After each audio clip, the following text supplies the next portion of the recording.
Welcome to Taylor Morrison. This video series is designed to make your Taylor Morrison homeowner experience even better.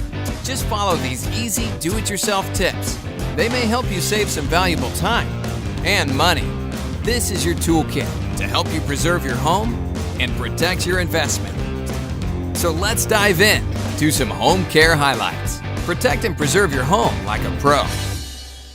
In this video, let's go through the steps of winterizing your HoseBibs. You will need the following items before you begin: an insulated HoseBib cover, foam pipe wrap, a utility knife, and some plumbing tape. These items can be purchased at most hardware stores.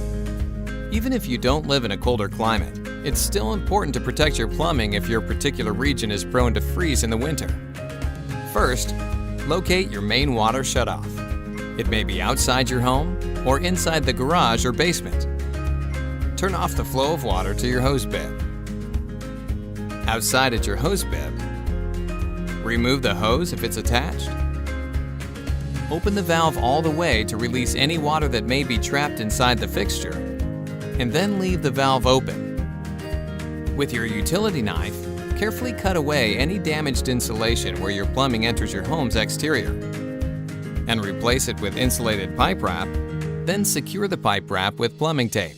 Next, attach an insulated HoseBib cover.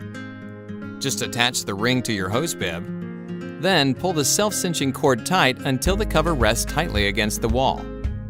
Leave your HoseBibs undisturbed to protect them all winter long.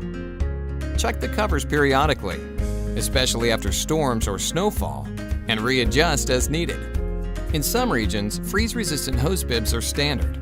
They feature shutoff valves located inside each home and a bleeder screw that clears water from your line to prevent freeze damage, so HoseBib covers may not be necessary. Taylor Morrison, homes inspired by you.